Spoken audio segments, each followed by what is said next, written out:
2025 के प्रथम पाली में पूछे गए मैथ के 59वां ऑब्जेक्टिव को। दोस्तों आप यहाँ देख रहे हैं यह सटे का 69वां सवाल है। त्रिभुज एबीसी एवं त्रिभुज डीएफ इस प्रकार है कि AB बटा में D बराबर BC बटा में EF बराबर CA बटा में DF एवं एंगल A 40 डिग्री है, एंगल B 80 डिग्री है।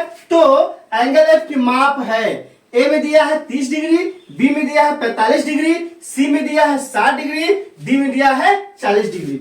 दोस्तों डिस्क्रिप्शन में क्या किया है, 3 प्लेलिस्ट लगा दिया है। पहला प्लेलिस्ट है 2025 के प्रथम पाली में पूछे गए मैथ के सवालों का।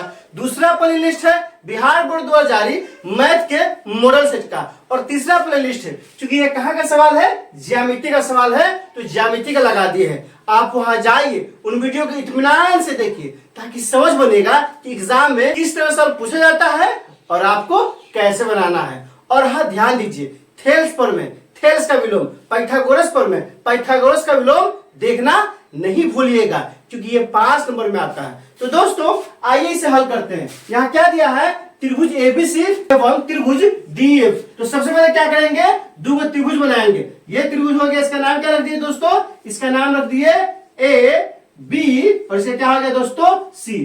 फिर क्या है दोस्तों, त्रिभुज डीएफ, एक और त्रिभुज बनाए, इसके क्या नाम रख दिए हैं डी ई और क्या हो गया दोस्तों एफ। अब यहां ध्यान दीजिए क्या दिया है दोस्तों, तो दिया है किसमें, त्रिभुज एबीसी तथा किसमें दोस्तों, त्रिभुज डी ई एफ में क्या क्या दिया है। तो सबसे पहले दिया क्या है दोस्तों, दिया है ए बी बटा में डी। ए बी कौन हो गया दोस्तों, ये भुजा बराबर क्या हो गया डी ये भुजा। तो यहां लिखेंगे, क्या लिखेंगे दोस्तों कि ए बी बटा में क्या हो गया दोस्तों, ए बी बटा में डी ई। फिर क्या दिया है, बराबर दिया है बीसी बटा में ई एफ। बीसी कौन हो गया दोस्तों, ये भुजा हो गया, ई एफ कौन हो गया, ये भुजा हो गया। यहाँ क्या हो जाएगा दोस्तों, हो जाएगा बीसी बटा में क्या हो गया दोस्तों ई एफ। फिर क्या दिया है, बराबर में सी ए बटा में डी एफ। सी ए ये भुजा हो गया और डी एफ क्या हो गया दोस्तों,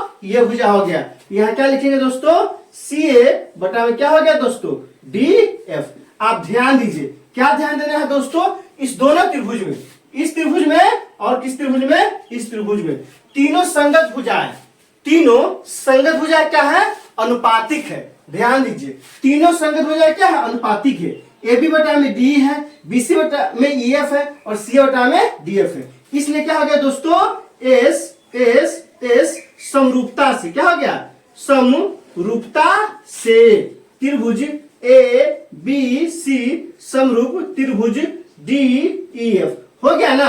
अब देखिए ध्यान से, यहां से जब ये दोनों त्रिभुज समरूप हो जाएगा, इसकी संगत तो आपस में क्या होगा, बराबर होगा। मतलब एंगल ए बराबर क्या हो जाएगा, एंगल डी हो जाएगा, एंगल बी बराबर क्या हो जाएगा, एंगल ई हो जाएगा और एंगल सी बराबर क्या हो जाएगा दोस्तों, एंगल एफ हो जाएगा। अब यहां से ध्यान देना है, तो एंगल ए का मान कितना दिया है, तो एंगल ए का मान दिया है, एंगल ए किसके बराबर होगा, एंगल डी के बराबर हो जाएगा। कितना डिग्री हो गया, 40 डिग्री हो जाएगा। फिर यहाँ ध्यान दीजिए, एंगल ए का मान 40, एंगल बी कितना दिया है, 80 दिया है। तो एंगल बी किसके बराबर होगा, तो एंगल बी बराबर होगा एंगल ई के। कितना हो जाएगा दोस्तों, 80 डिग्री हो जाएगा। और क्या दिया है, एफ का माप निकालना है, तो एफ किसके बराबर हो जाएगा, एंगल सी बराबर क्या हो जाएगा, एंगल एफ हो जाएगा। अब बराबर, अब ध्यान दीजिए, जब इसका मान निकालेंगे ना तो 180 में से दोनों को घटा देंगे। यहाँ कितना हो जाएगा, यहाँ हो जाएगा 180 माइनस 40 अब प्लस क्या घटा देंगे 80। तो यहाँ से क्या हो जाएगा, तो यहाँ से हो जाएगा 180 माइनस क्या हो जाएगा 120, जो घड़ी कितना आ जाएगा दोस्तों 60 डिग्री। किस ऑप्शन में दिया है, ऑप्शन नंबर सी में दिया है।